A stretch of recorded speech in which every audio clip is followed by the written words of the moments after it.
Council is still in closed session. If you would like to submit a speaker slip for any items on the agenda or not on the agenda, please go ahead and fill it out now. It's right next to the door, and you can go ahead and submit it at your earliest convenience.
Thank you.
We call this meeting to order at 7:18 p.m. Welcome to the July 14th, 2026 Millbrae Regular City Council meeting.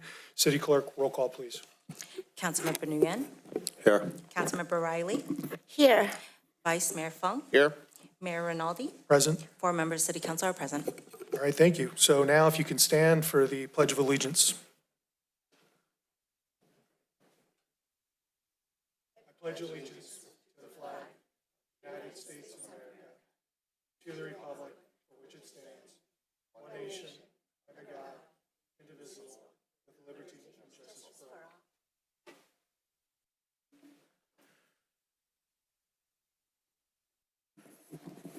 All right, first up on the agenda is ceremonial presentation. We have recognition of Public Works Week coloring contest winners. The city celebrated National Public Works Week in May with a Public Works Expo and coloring contest. Tonight, we're happy to recognize the winners of the coloring contest. Joining us this evening are Allison Chan and Cedric Yang. Unfortunately, Nolan Wang is unable to attend, but we will make sure he receives his certificate of recognition and Public Works prize.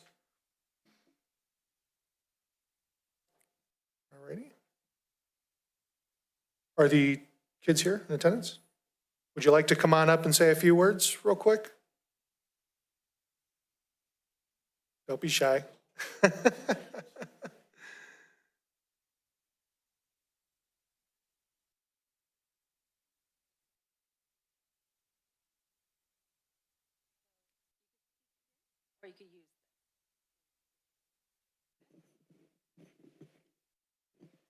Thank you for this award. All right.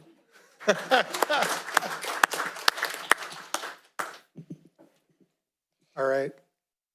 Go ahead. Thank you. I was just acknowledging myself that I doubted myself I would actually win this. I was the one that actually did not want to do the coloring contest, but I ended up winning. Don't underestimate yourself. You did great. So thank you. Thank you, guys.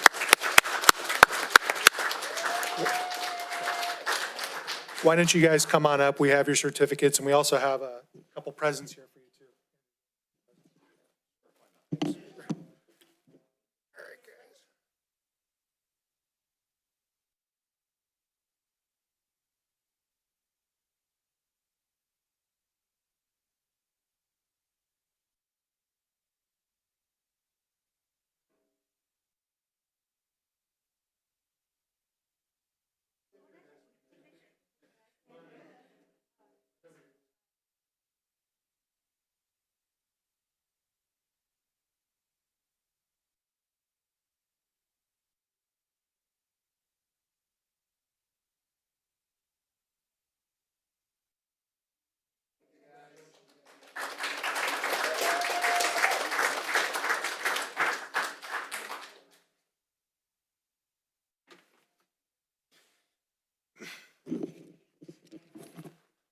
All right, that moves us to agenda overview and staff briefing. We have a calendar of events and report of bills and claims. So City Manager Tom Williams, please take it away. Yes, thank you, Mr. Mayor. Good evening to you, members of the City Council. Tom Williams, City Manager. Just a few quick notes here. This past event that we had on 4th of July, our Beats, Brews, and Vines in the Park, that was Saturday, July 4th, to celebrate Independence Day, 250th birthday of the U.S. from 11:30 to 3:30 p.m. We had over 2,000 attendees in this year's event. We had great performances by D. Coco and the Mix Company and Life in the Fast Lane.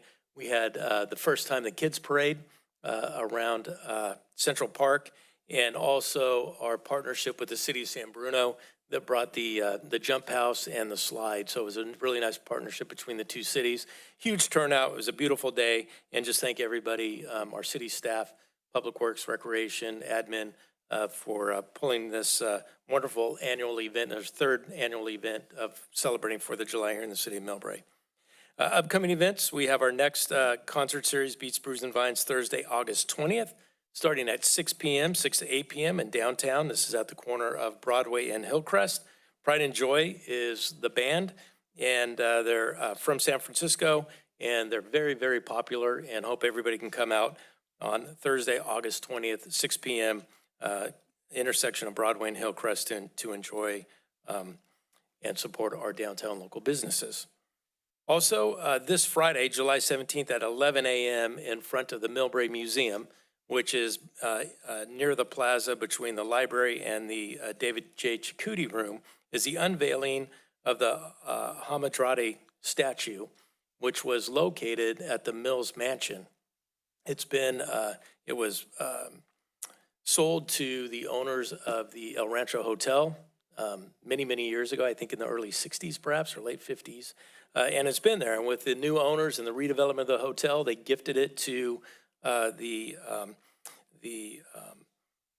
Millbrae Historical Society, and it was installed. And so there's an unveiling in front of the museum this Friday, 11 a.m. And so if you want to know the background of the statue, you're going to have to come to the event and get all the history and find out. So 11 a.m. Friday should be a lot of fun. Our next Millbrae Goes to the Movies. The movie is Wild Robot. That's Friday, August 14th at 7:30 p.m. or at sundown in Central Park. We've had a great showing this year. The weather's been good. A lot of families and kids are coming out for our movie in the park. And then also, I just want to bring to your attention that with our PIO, Annabella Costa, we've launched the new Millbrae e-News. This is the first edition, and then it was released last Friday, and this will be a weekly roundup of news, events, and job postings from the city. So this will be, instead of our every 2-week city newsletter, we'll be doing this weekly and a once a month city newsletter. So it's very user-friendly. People can click on items of interest, and you can subscribe not only on our website, but you can scan the code there to subscribe. So this is something we're rolling out, get more information easily and readily available to the community. And Mayor, that's just a very brief update of what's happening. Thank you, City Manager Williams. And Legal Counsel, can we get a report out on the July 14th, 2026 closed sessions, please? Yes, Mayor. The City Council met just before this meeting in a conference with Legal Counsel regarding existing litigation. It was a closed session held pursuant to Government Code Section 54956.9D1, the case of Valerie Barnes versus City of Millbrae, Superior Court of California, case number 26 CIV 05123, and there is no reportable action. All right, thank you, Legal. So moving forward to approval of minutes, we have special meeting minutes of June 17th, 2026, special meeting minutes of June 23rd, 2026, regular meeting minutes of June 23rd, 2026, and special meeting minutes of July 7th, 2026. Do we need individual action on each one of these? Or can we just do them as a group? Legal? You can do them as a group. Fantastic. So that being said, are there any council comments here from anyone? No council comments? I'd entertain a motion. I'll make a motion. Thank you, Councilmember Nguyen. So with that, we go to the vote for approval of the minutes. The 4 set of minutes are approved as presented, 4-0. Thank you. Okay, and there's no oral report tonight, so that brings us along to public communication. So this portion of the agenda is reserved for those who wish to comment on any item not appearing on tonight's agenda. However, speaker must address subject matters within the jurisdiction of the City Council. Every speaker will have 3 minutes. The speaker is to address directly to the entire council, not individual council members, nor the public. In-person speakers, please submit a speaker slip. To participate on Zoom, click the raised hand button located at the controls at the bottom of your screen under the React. If you're joining by phone, dial *9 to raise your hand. You'll be called upon when it's your turn to speak. So I have 1 speaker slip in my possession from former Mayor Ann Schneider. Do we have any other speaker slips, City Clerk? We only have 1 public communication speaker slip. Fantastic. Former Mayor Ann Schneider.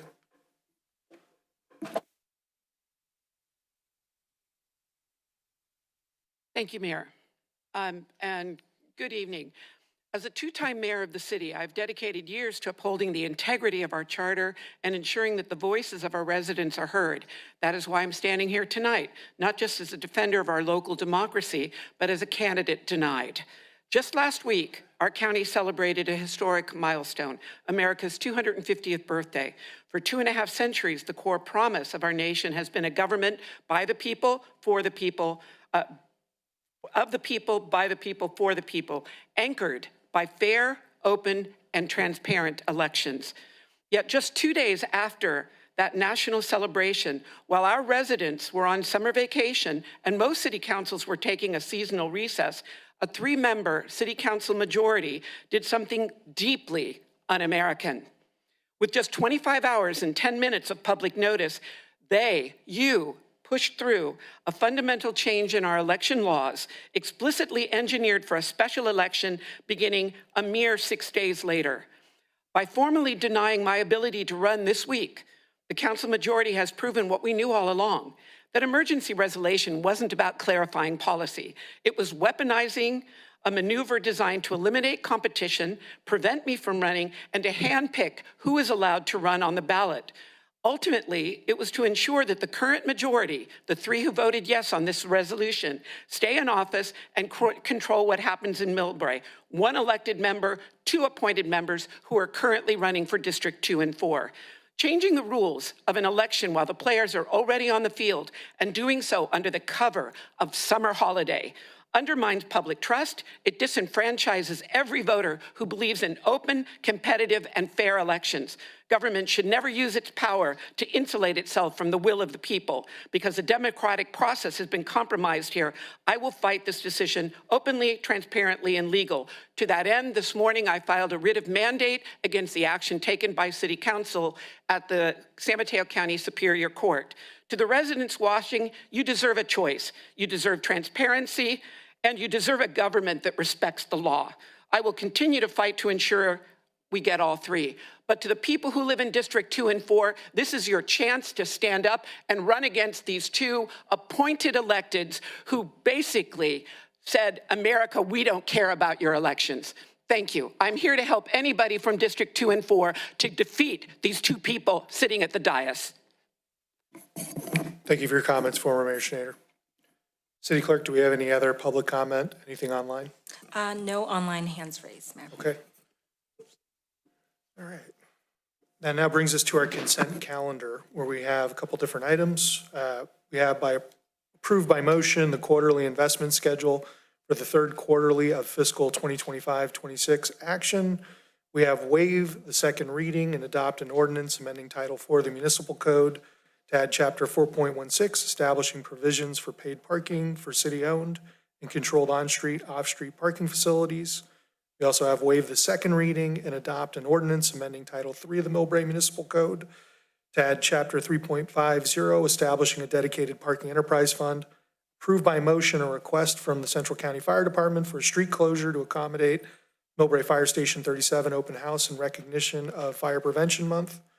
Adoption of a resolution authorizing the city manager to execute the 3rd amendment to the professional services agreement with Nielsen, Merkskammer, Pernillo, Gross, and Leone LLP in the amount of up to $72,000 for fiscal year 2026 to 2027 to provide state legislative advocacy and lobbying services.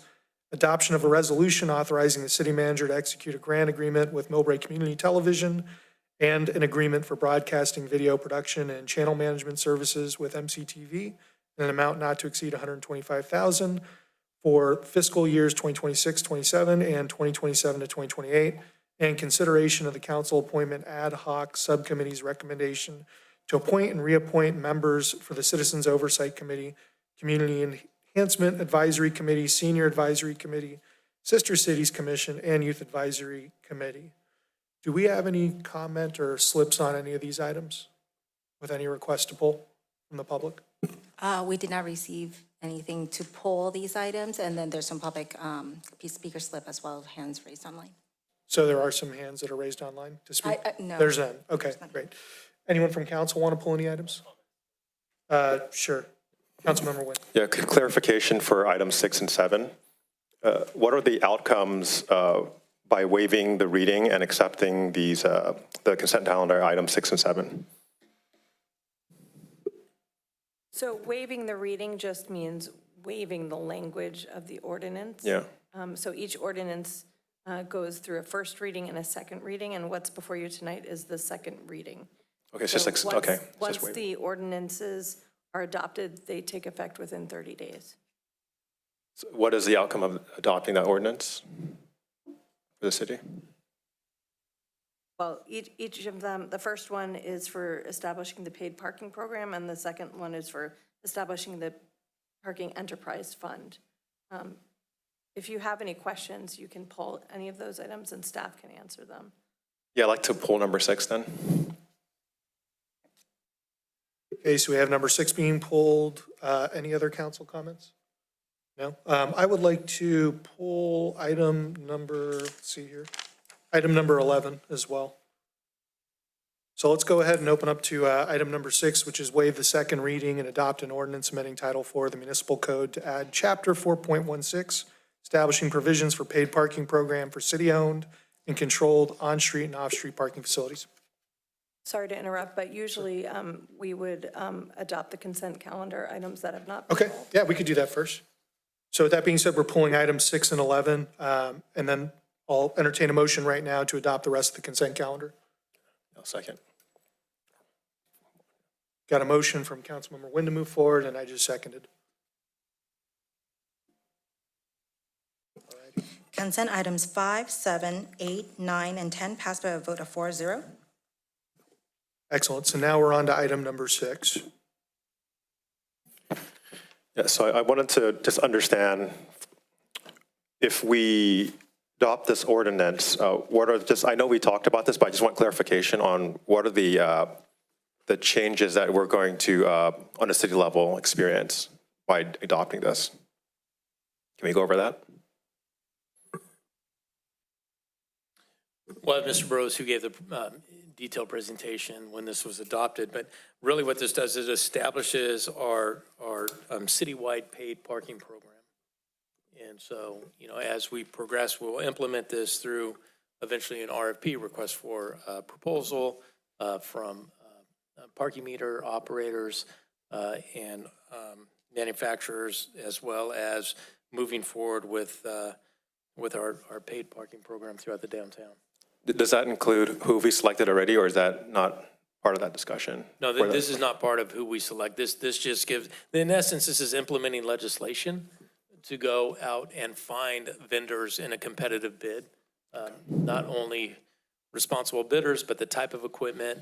The city council had talked about prioritizing the end user experience. And so, you know, there's various equipment, various forms of payment, whether it's, you know, smartphone, license plate readers, you know, there's a laundry list of ways to collect for paid parking. And that's what we will be pursuing in the request for proposal. I see. And does that include the hourly rate we intend to, or is that's not part of the discussion?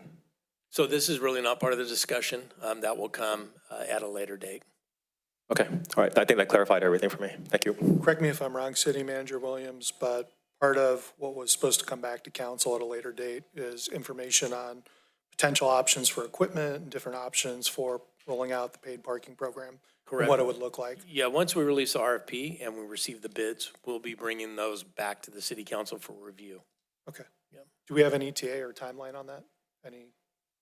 We're going to issue the RFP hopefully next week and evaluate it during a 30-day period for them to respond, and evaluate it after that, and hopefully bring something back to the council in September.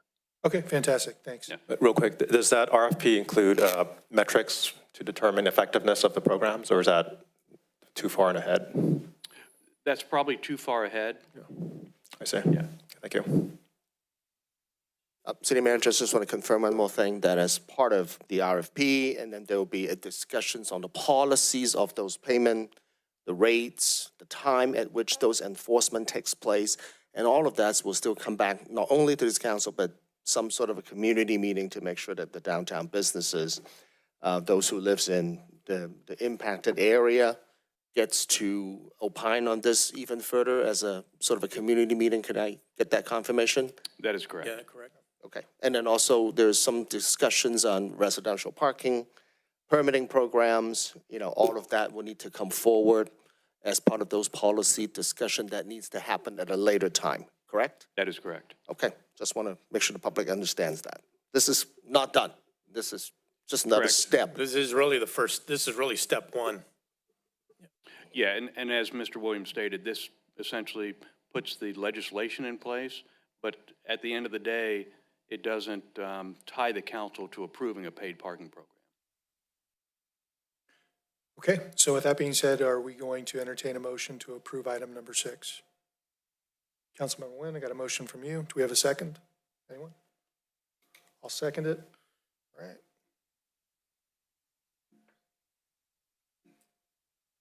City Clerk. Item number 6 passed by a vote of 4-0. Okay, thank you. Now we're on to item number 11, which is consideration of council appointment ad hoc subcommittee's recommendation to appoint and reappoint members for the Citizens Oversight Committee, Community Enhancement Advisory Committee, Senior Advisory Committee, Sister Cities Commission, and Youth Advisory Committee. Do we have someone from the oversight, or from these different committees that can comment on questions that I have from public staff? So the council council appointment subcommittee consists of Vice Mayor Anders Fung and also Councilmember Cissy Riley. They interview these sets of groups. But we don't have any city staff that was involved in the process? Basically, this is the subcommittee's recommendation. City staff help facilitate the interview, but we don't have any input on this. Okay, thanks. Okay, well, I'll lead off discussion on this. And question is, rolling through this report, first off, thank you for all the hard work that the council members are doing, going through and engaging with the community and finding folks that are interested to fill these spots. I did have a few questions. Just to give an example, while rolling through the report, I noticed that one of the first examples, Citizens Oversight Committee, has a remaining 3 members that are still up for vacancies, remaining vacancies, 3 members for District 2, 4, and 5. And I'm curious to understand from the ad hoc subcommittee, is there an issue filling these spots? Do we just have people that aren't interested, that aren't coming forward? Or is there something that the council should know about? Maybe we are having a problem recruiting people from the community to come forward and step into these roles. Let me try. So I think we receive a certain amount of applications. I think the goal is to make sure that we have a quorum, which we currently do. And I think there is more recruitment that will need to be done on a regular basis in order to fill all the seats. I think the goal is to have all 7 seats filled as quickly as possible. And also making sure that, these committees are functional. Be able to conduct these discussions as quickly as possible. I think, to my understanding, the Citizen Oversight Committee meets twice a year. That's correct. Yep, meet twice a year to discuss the funding of the TOT as well as the, one more thing, fire assessment. There you go. Thank you very much, City Manager. And so, it's important to make sure that these, and all of these committees, oversight, community enhancement, cultural art, economic development, park and rec, senior advisory, sister city commissions, youth advisory, all of these are non-political in nature. And so, we try to encourage everybody to apply as much as possible and make sure that these committees are focused on the things that are being, asked to do. And so, and I think the city clerk has done a great job, advertising it on a regular basis, and we continue to do so until all the positions are filled. Thanks, Vice Mayor. My question, though, is did we not have enough candidates come forward to apply for these vacancies? Because I'm seeing 3 vacancies for Citizens Oversight Committee specifically. And my curiosity really relies, I'll cut straight to the chase. The Citizens Academy, sorry, I'm tongue-tied tonight. The Citizens Academy that we used to run, which has been, I believe, stagnant since 2024, and I believe it was due to lack of people wanting to enroll, if I'm not mistaken. I'm almost wondering if this is something where we might want to entertain bringing that back and directing staff to look into that. If this is a problem of us just not having enough people coming forward to fill these vacancies. So. Yeah, certainly we'd be happy to relaunch that program. So that was the first and only time that the city had ever done that. And then after the first one, we went out again, but we only received, I think, 5 or 7 applicants. And really to make it, worthwhile, we need a minimum of 15. And so we would absolutely be happy to relaunch. and see what type of interest we have and run with the program. I think it'd be great. And you don't think it was lack of advertising or trying on our part, trying to promote the program, right? No. I just think. Hard to get people engaged sometimes. Yes. Yeah. And so with our problem with these ad hoc subcommittee roles that we're trying to fill over here, that's what we're seeing. We're just not having enough people applying. Or was it just that the candidates that came forward But weren't? I think it's also the type of committee, right? So Yeah. some committees, we have more applicants than what we have vacancies for. Yeah. And then other committees like this meets twice a month, it's just really truly an oversight. So there is no decision-making authority. There is no policy-making, recommendations to the council. It's basically to work with our finance director. Here's how much money we received with the TOT. Here's where the money went. Here's how much money we received in the fire assessment. Here's where the money went. And that's it. It's just basically a check-in, almost like not an audit, but just a citizen's oversight, to make sure that the amount of money that came in is appropriately allocated for what the voters adopted the TOT increase and the fire assessment for. Sure, okay. I mean, I'm of the opinion that I like civic engagement. I believe my fellow council members are as well. So with this item, I'd like to make a motion that we approve the item, but I'd also like to direct city staff to looking into maybe bringing back the Citizens Academy if there's enough interest. I think that's a great idea from staff's recommendation. Can we get a second on that, on the motion? I'll second that motion. Vice Mayor Fung. Okay, here we go, the vote. Sorry, I was typing the notes for you.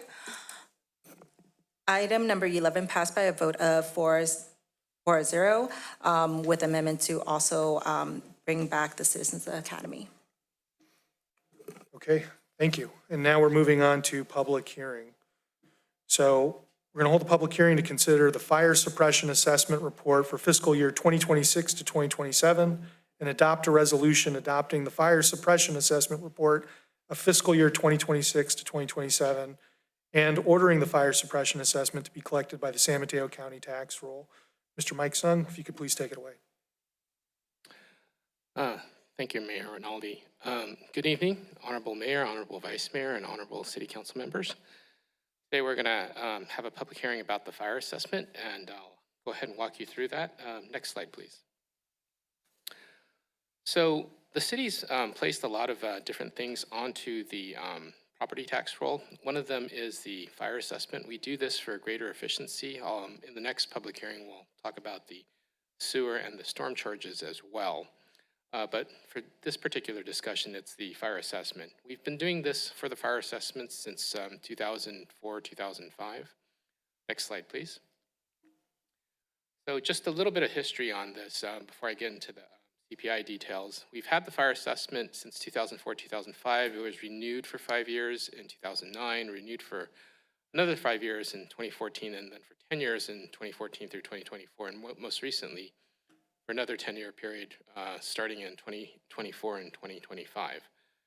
So the fire assessment is going to go up by 2.477% this fiscal year, and this is actually tied to the CPI for the San Francisco Bay Area.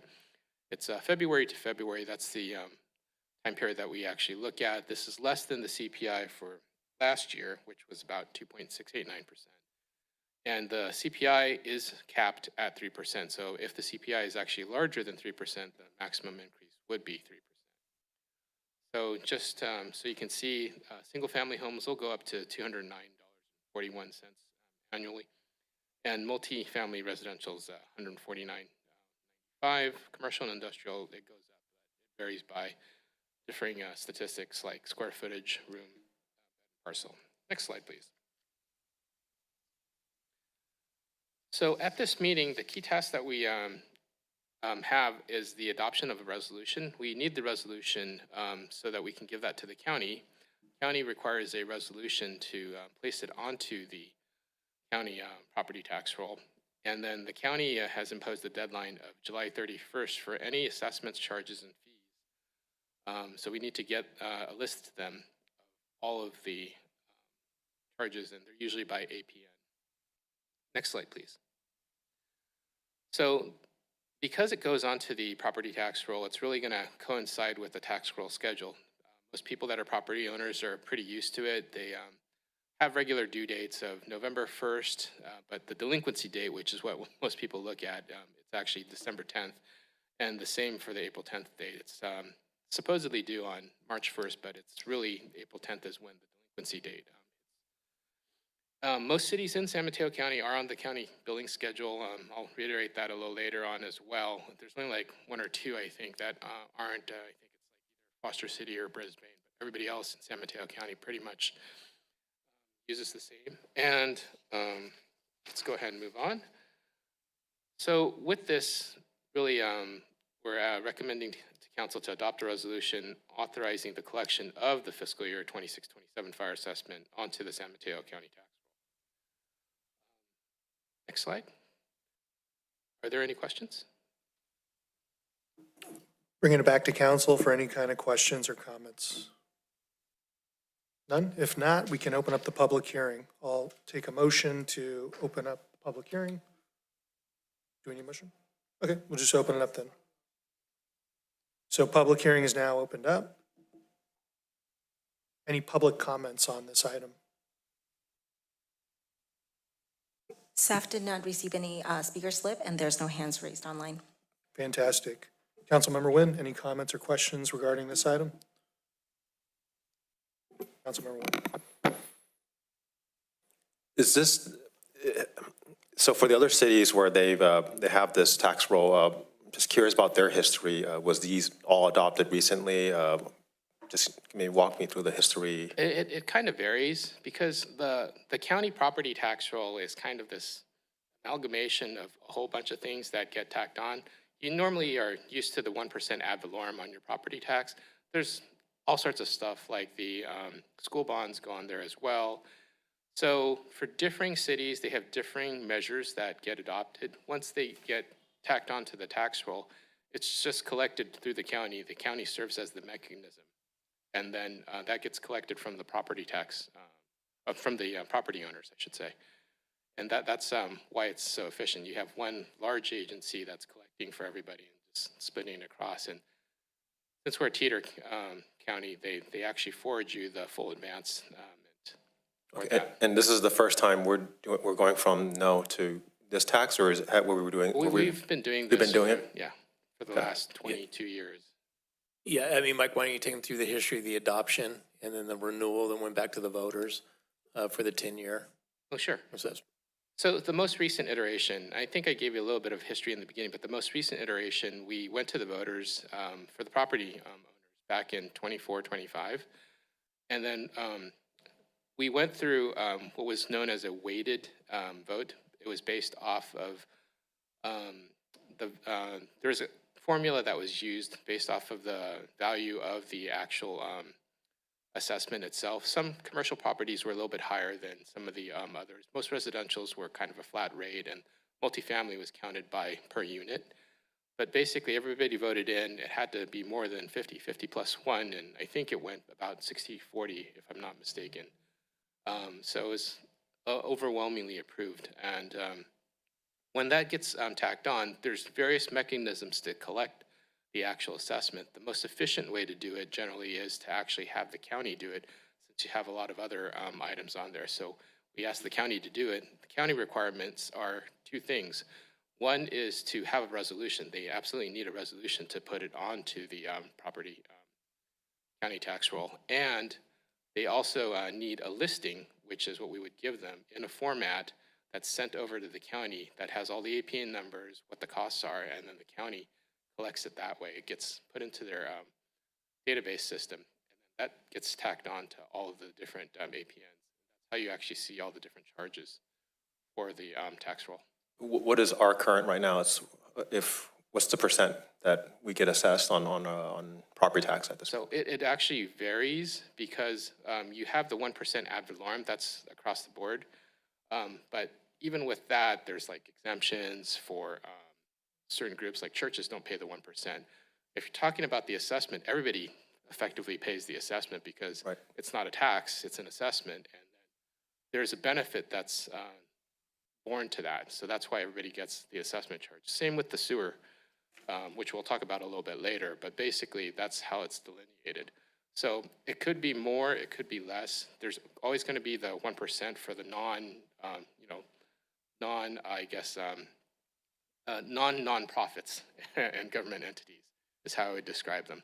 But Mike, generally, so I think what the councilman is asking, 1% of value, then depending on the jurisdiction, say City of Millbrae, we have this fire assessment, the school went out for a school bond. Right. So what generally is the percentage of the property tax in Millbrae? Right. 1.025, 1.0? I think if you averaged it, it's probably going to be, it's not all taxes, but if you averaged it, it's probably like 1.25 or so, if you tack on everything else compared to it. It varies though. It's So just 1.25. We get, let's calculate and we can get that Okay. information. I think that's Specific important information. to understand. And then what's that increase look like with this? what do you mean? What's that? The increase, like, say if we're increasing taxes, right, property taxes, then what does that look like? The property tax, it's a little complicated in that assessment. If you own the property, obviously for residential, for example, you're subject to Prop 8 and 13, which is a 2% maximum on the ad valorem piece itself. Well, that's the increase in assessed valuation Right. annually, unless there's an improvement. I think what the Right. councilman is talking about, just what is the property tax rate in Millbrae? Yeah, and it's And we'll- different for each person. It's 1% for the ad valorem. And as I mentioned, this is an assessment. It's not a property tax. If you're trying to group it all together, then you combine it. On average, for most entities, it's like 1.25 is the total amount. 1% of that is the ad valorem. The other quarter is school bonds, assessments, and everything else. The high school district. No, bond, understood. elementary. But I think to Mike's point also, that this is an assessment, not part, but we can calculate what it is and get that information to the council. No, I understand it's an assessment. The assessment does lead to the property tax, right? So and correct me if I'm wrong here, but it doesn't. The assessment is not part of the property tax, But the property owner is going to look at it as their property tax bill. Right. Right. And so we'll calculate it. It's going to be low because we're only talking 200 and. It's $209 right now $9 for like a per single year. family. And if it's multifamily, it's $149.95, so it's basically $150. You know, if let's pretend you bought a house in Millbrae and then you just bought a $2 million home. The 1% ad valorem is $20,000. The assessment's going to be $209. That's that piece. That's how much it would actually correspond. It's like 1% of, that one portion just for the assessment if you're looking at that perspective. Okay. Great. Thank you. Thanks, Councilmember Nguyen. Any other questions from council before we close the public hearing? So we'll close the public hearing. I'll make a quick comment and just say, public safety comes first. And looking at this, the fire assessment keeps our fire services strong. Not only that, it proves that we're financially stable and ready to join CCFD as well. So I'm a firm believer in this. So I'll entertain a motion at this point to accept. Anyone care to make a motion? Sorry, Mr. Mayor, technically you have to close the public hearing. I closed public hearing already. Okay. Yeah. Did you need a motion to close the public hearing? Okay, I'll make a Councilmember Nguyen, motion, I'll second it. There we go. The motion to close the public hearing passed by a vote of 4-0. Councilmember Nguyen, another motion? Do you want to make the motion to, for the second part here? There we go. All right, vote again, folks.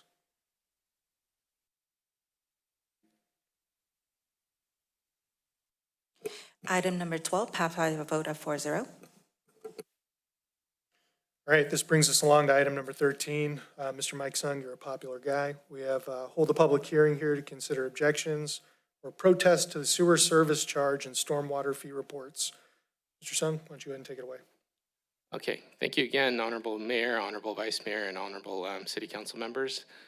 We're going to talk about the sewer service charge and the storm fee collection for fiscal year 26-27. Next slide, please. So as I mentioned before, we use the county to help us with the collection of charges. And for the sewer charges, we started collecting those in fiscal year 23-24. It's a little bit more recent. And then for the storm fees, we've actually used the county since 1994-95. It's been 22 years effectively for the storm charges. Next slide, please. So the sewer charges, the fixed and the variable rate costs are going to increase by 6%, and this is per the sewer rate study that was adopted by council back in 2022. The clean bay charge is going to remain unchanged, so that we recommended not to change. And for the storm fees, they will also remain unchanged, and there's a listing of the different storm fees as they're related down there. Next slide, please. So also what we would need at this council meeting is an adoption of resolutions, 2 resolutions, one for the sewer service charge and one for the storm service charge or the storm fees by council. And as I mentioned before in my last presentation, the county is requesting that we get this to them by July 31st. Next slide. So also, it corresponds to the county tax roll dates. Once again, the 2 dates that people should really be looking at are December 10th and April 10th, since they're paid in 2 halves. Sewer charge report is actually available at the city website. Not only is it attached to this report, but you can go onto the finance website at what's listed here for the link, and you can just take a look at it as well. That has everything by APN number, so you can see what the values are. And as I mentioned before, most cities in San Mateo County are on the county billing schedule. So we basically had moved back to the, I shouldn't say move back, we had moved to the county billing schedule for the sewer charge back in 23-24 as it was more efficient. We had done that in order to basically gain some efficiency there. We had it on for the storm already and for the fire assessment, and then once we've moved it on for sewer as well, it's a lot more efficient to collect that way. Next slide, please. So with this, staff's actually recommending 2 resolutions, as I mentioned. Basically, one for the sewer charges and the other for this stormwater fees, and for council to adopt these resolutions for the fiscal year 26-27 to place these onto the San Mateo County tax roll. So I'm available for any questions if you have any questions on the stormwater fees or the sewer charges. Sure, any quick questions before we open it up for public hearing? So let's open it up for public hearing. Do we have any public comments, City Clerk, online or in person? Mayor, we did not receive any speaker slip or any hands raised online. Okay. I had a real quick question. I noticed in the packet when going through the information, our city stormwater master plan identifies about $42 million in needed improvements. Yet, with the annual stormwater fee we collect is about $270,000 a year. So what's the disparity between the improvements needed? Can you talk a little bit about what those improvements are? Is it mainly sewer systems that need to be desperately upgraded because they're past their lifespan, or can you give a little clarity on that? Well, so the storm fees that we collect are generally insufficient. Insufficient. To maintain By tens of millions of dollars insufficient. Okay. If I may, I mean, our city engineers too, but yeah, so we have approximately somewhere between 80 and $100 million current dollars that we need to improve our storm drain system. And so this is just a small, very small amount than what's needed. It was adopted 1994. I don't know if the city's ever gone out for an increase or asked the voters, but we've just never had the appetite to go back out to the voters for an increase. But it is not sufficient to even come close. So their general fund is obligated for all the storm improvements. So the ones that you have in front of you in any fiscal year that's on our capital improvement program is managed based on the revenue that we have available to do the projects on an annualized basis. Yeah. And so that's how we do it. So if we had, I had engineering calculate one time, all of our roads resurfacing, storm, water, sewer. I mean, it's a couple $1 billion, quite frankly. And we have to pay as you go, right? So we have to manage and incrementally make improvements every year with the dollars, the revenue that we have in front of us or available to us. So general fund property tax, sales tax, TOT, the fire assessment, for example, cannot be used for storm, can only be used for fire services and capital associated directly with fire. Parks, general fund, we do have some development impact fees now.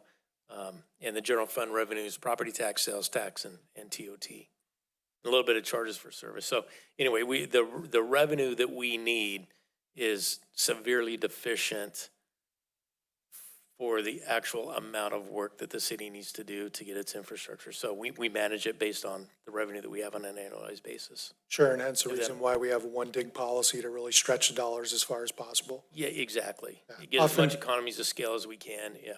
Oftentimes, one of the comments you hear from residents is, when is my road going to be repaved? Yeah. And with the one dig policy, we really look for infrastructure problems below the road before repaving them. Yeah, Unlike the road that was a few weeks ago that was a 4 out of 100 by Mills High School. Yeah, that's Was Sequoia between Murchison and well, it loops around Murchison past Ashton and back up into the, yeah. It's good to see you. Yeah, so I mean, we're doing, with all the development and stuff, our revenue is obviously a lot better and we can do more. But that's just how we manage. So on an annualized basis, you'll see the capital improvement program for the given fiscal year and then a 5-year outlook. And that 5 years is what we have in front of us for planning purposes. To say, okay, we're going to do this in 25, 26, 26, 27, 27, 28 fiscal years. And we have that plan. And sometimes, we'll come back to the city council, based on priorities. Helen Drive, for example, right? The storm drain there. Well, that has shifted to a higher priority than other areas. A couple of reasons for that is we know that the intensity of rain now, there's more rain in a shorter period of time, and the storm system was based on old data of a 10-year flood situation. And so we're constantly moving things around and managing accordingly based on the highest need and priority. But that's where the council then reviews the capital improvement program and gets involved in establishing those priorities. Great. I know that was long-winded. I hope that made sense. No, it definitely makes sense. I know some of these projects you're talking about, like Helen, when we approved the infrastructure improvements. So thank you for the clarification. Any other comments or questions? Councilmember Riley, do you have anything that you want to say on this item? No, you're good. Vice Mayor Fung? No, you're good. So I'll take a motion to close the public hearing. Vice Mayor Fung, I'll second that. Let's go ahead and vote.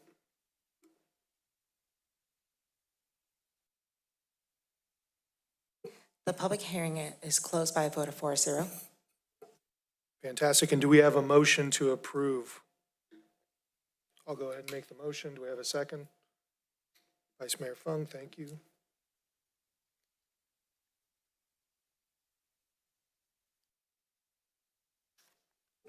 Item number 13 passed by a vote of 4-0. Okay, we have no existing business tonight, so we are now into new business. And in front of us, we have adoption of a resolution authorizing the city manager to execute a memorandum of understanding with the city of San Bruno for a 1-year pilot program, providing San Bruno Recreation and Aquatic Center resident membership rates to Millbrae residents. Ms. Hannah Moran? Yes, good evening. So good evening, Mayor, Vice Mayor, and City Council members. Tonight, I am here to present a memorandum of understanding for a 1-year pilot program that would provide Millbrae residents with resident membership rates for the San Bruno Recreation and Aquatic Center. Next slide, please. So the memorandum of understanding between the City of Millbrae and the City of San Bruno would allow Millbrae residents to receive the San Bruno resident membership rate. Again, as mentioned, this is for their San Bruno Recreation and Aquatic Center. We're starting this off as a pilot program that would run just for 1 year through June 30th, 2027. And then starting this off as a 1-year pilot program will help us to evaluate long-term feasibility for our city and also keep track of how many of our residents will actually utilize this benefit. Next slide. So why this partnership? One of the primary benefits of this partnership is that it provides access to amenities that are not currently available as part of Millbrae Recreation, particularly an indoor and outdoor aquatic facility. So without constructing and operating an aquatics amenity ourselves in the city of Millbrae, this pilot allows us to expand recreation, fitness, and wellness opportunities for our Millbrae residents.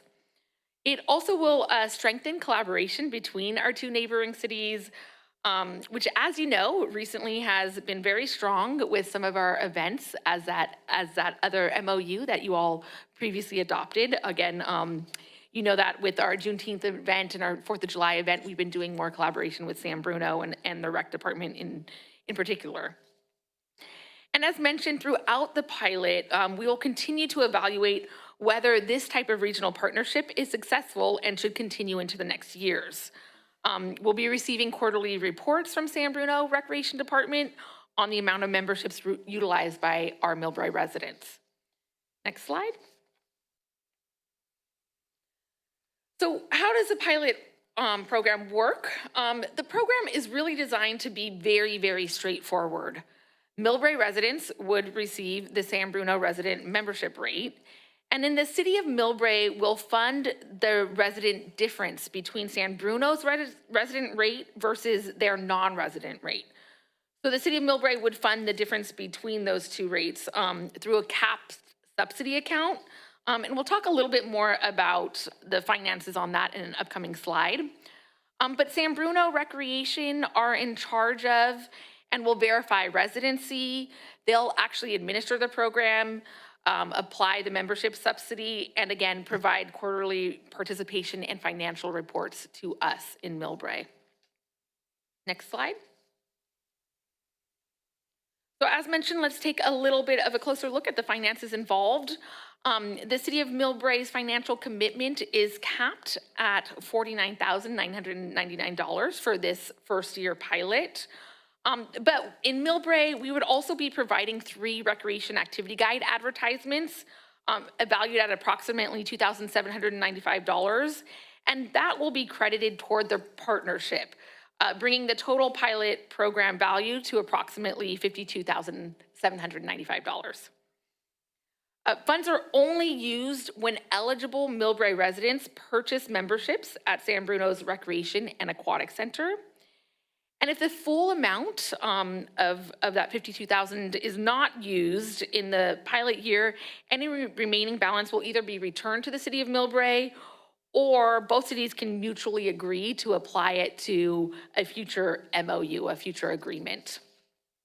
Next slide. And this is just an overview of the current San Bruno membership rates to give you sort of a visual of this. As you can see, there are different categories, but you can see that the adult and teens rate is $66 per month for residents and $55 per month, for non-residents, and $55 a month for residents. So the difference there is $11 per month. That's what Millbrae would be subsidizing, that $11 per month. You can also see if that were a year amount, it'd be $132 a year that we'd be subsidizing, again, just for our residents. But with this graph, you can see that seniors and youth are at a discounted rate. So they are subsidized at a lower rate. Seniors would only be subsidized by $9 per month or $108 per year, and youth would be subsidized by $6 per month. Again, that's about $72 per year. So this is just a graph to show you that and kind of give you a visual of how this would work. Next slide. And then again, it's meant to be a very straightforward program, but just to go over the public benefits again for our residents. Millbrae residents would be able to access the San Bruno Recreation and Aquatic Center at a lower rate than they would be if we weren't in this agreement, which we hope will increase access to additional recreation and wellness opportunities for our Millbrae residents. And then having a year pilot program will give us data to evaluate this program before considering a longer term partnership. because we will be receiving their quarterly reports on participation, program utilization, and of course, we'll keep abreast of our financial performance on this. Again, the intent of this is just to make a very straightforward program and benefit for the residents in Millbrae. Next slide. And with that, staff recommends that the City Council adopt a resolution authorizing the city manager to execute this MOU with the City of San Bruno for a one-year pilot program providing San Bruno Recreation and Aquatic Center resident membership rates to verified Millbrae residents. And of course, I'm happy to answer any questions. Any, Councilmember Riley beat me to it. Go ahead. Okay, let's ask the news, because we have lots of people like to swim. Yes. So I have a question. Do you know, I know there's outside pool. Do you know there have inside the pool? Yes, there is an indoor and an outdoor aquatics facility. Great, so can year-round swimming there? Yes, yes, they do heat at least one of the pools year-round. Okay, good. So a lot of question. You mentioned senior 50 years or plus. Under that one, I think it's too young, huh? 50 years, senior. The age of seniors was chosen by the City of San Bruno. So you, the nice thing is you can be young and get a discount. So under that one, you said additional senior, what does that mean? Yeah, so that is if you're adding them to, yeah, so you can see that on that graph. I don't know if you want to go back to the graph on, so you can see that it says additional adult or teen. What's great about that, and thank you for noticing that, that means if you are the primary, you can add an adult for less money. So if you're the primary, you can have an additional adult. Again, the non-resident rate would be $56. The resident rate would be $47. So yeah, that's if you're adding additional people to one membership. Mm-hmm. So better for families or couples, yeah. Great. So this membership is for, okay, monthly, okay, gotcha. Thank you so much. Yes, you can actually do a month or a year. Mm-hmm. Okay. Yeah. Mm-hmm. Any additional council comments? No. Just real quick question for you. So this is specifically just for pool use. It doesn't include the gym that they have there, any of the other facilities like the basketball courts? Actually, no, it's a membership for anything that comes with the membership. So actually that does include the basketball as well during their open hours. So what they will be providing everybody is a, there's QR codes. They have what they call live updates on their schedules. So that's always a good thing to check because they do run programs as well. So you want to make sure that if you get the membership, you're attending during their open hours. So that is included, and there's a gym as well. Mm-hmm. Wow, this is a pretty generous offer. I mean, staff, thank you for working through this. And you know, this one for me is really personal because I grew up swimming at the old San Bruno public pool, and a lot of fond memories there. And can't thank the city council enough of San Bruno and their city staff for working with us on this. The new facility is absolutely amazing. Huge win for the Millbrae residents. Just another example of how two cities can work together and achieve quite a bit. So thank you. Thank you, everyone. Entertain a motion from anyone to approve? Yeah, Vice Mayor Fung, go ahead. Sorry, can you bring back the graph? Yeah, the Excel spreadsheet where you have our cost. Okay, there you go. So it is, so it's resident rate $660 per year. Mm-hmm. Where senior, 50 plus, I never thought of myself as a senior, now I do, which is wonderful. I wonder if they have an ultra senior category.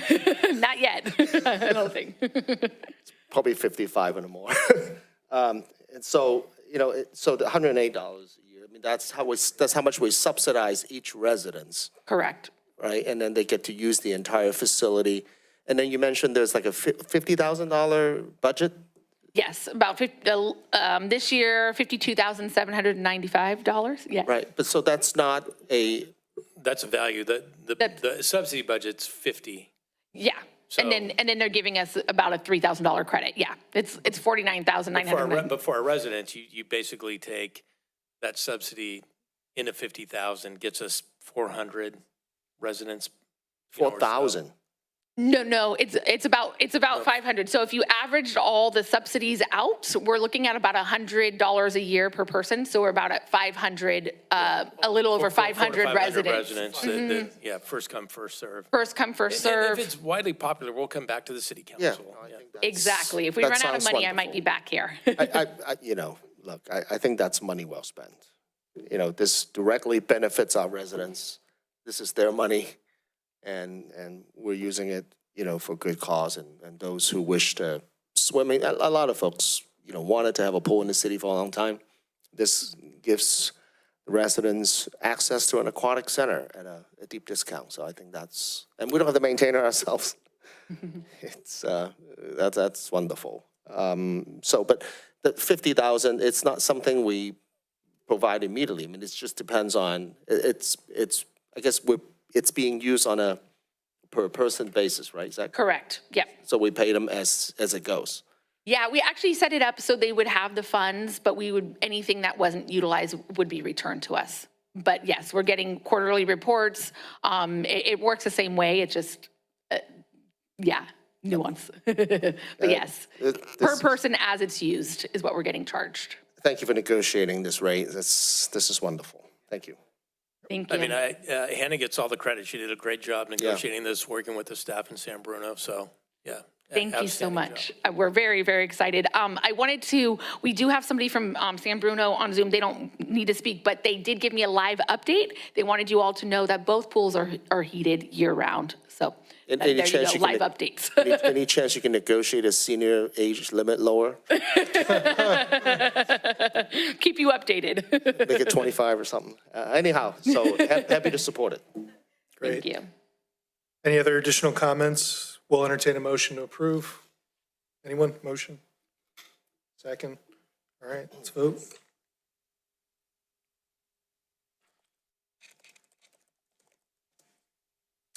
I just want to note there is no public comment on this item. Item number 14 passed by a vote of 4-0. Thank you. All right. So we are now on to council comments. Councilmember Nguyen, why don't you go ahead and start us off? Not much in summer. Many of the committees are off on break and doesn't convene until, I believe, August or in September. But I did get a chance to attend PCE. I filled in for Anders when he was off on June 25th. It was the last meeting that it was called PCE. Now it's called Westlight as of July 1st. So that was kind of sentimental for a lot of the people. For me, it wasn't, because I was an alternate. It's my second time showing up. But it is a Westlight from now on. And the fiscal year 2026-2027, the net costs were $315.9 million. So that's a plus 2% increase. There is a rate increase for the ratepayers. It's about $2.11 per month, 1.4% increase. And that's because the discount versus the PG&E cut is decreasing from 10 to 5%. This is necessary to keep the 180-day cash minimum at a healthy reserve level. So if it drops below, I don't want to bore you guys with details, but if it drops below, we can get into potential trouble with our utilities. So, but we're still one of the lowest in the 9 Bay Area CCAs.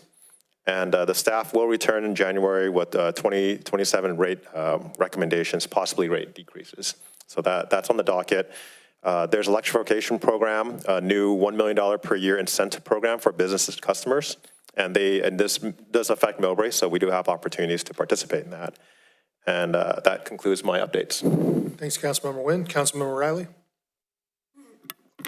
Hi, everyone. I went to the July 4th Century Park for those two events, a band. And I thank you so much for our city staff organize those wonderful events. We are team up with San Bruno's second year, right? Yeah, second year. So I'm just feel so happy to join these 2 years. For morning and afternoon, and evening I join MCC hold 250 years birthday in the Peter's Cafe, which is the park of the people. We're just so happy and grateful we're in a great country, and a happy 200 years birthday. Thank you. Okay, thank you for your comment. And Vice Mayor Fung. Thank you so much. Yeah, most of the committees are having summer break, but thank you, Councilmember Nguyen, for filling in the PCE in the last meeting before they changed the name to Westlake Energy. And you mentioned the rates, and that's correct. You know, it is very intentional that Westlake, used to be PCE, maintained that dedication to providing everybody in the San Mateo County at least a 5% price break compared to what PG&E would charge. And that really has to do with PCIA, which is really the upcharge that that PG&E charges everybody, as PG&E used to procure a lot of these energy at a much higher rates. And yet, as people exit the PG&E energy production, that they had to recuperate that from the ratepayers. So it is quite a bit of a challenge for a lot of CCA to maintain discount. In fact, you know, PCE did an excellent job to continue to maintain it at 5%, whereas some of the other CCAs among other places in California actually charging, without a choice, higher than what PG&E would charge. So, you know, the fiscal soundness of PCE is something that, you know, I was part of the executive board and make all these decisions at a higher level, or recommendation, I should say, at a higher level, and try to maintain that as a commitment to all the San Mateo County residents, which, just mind you, PCE produce and deliver 98% of the energy used in this county. So all 800,000 people, plus all the businesses and all the municipalities.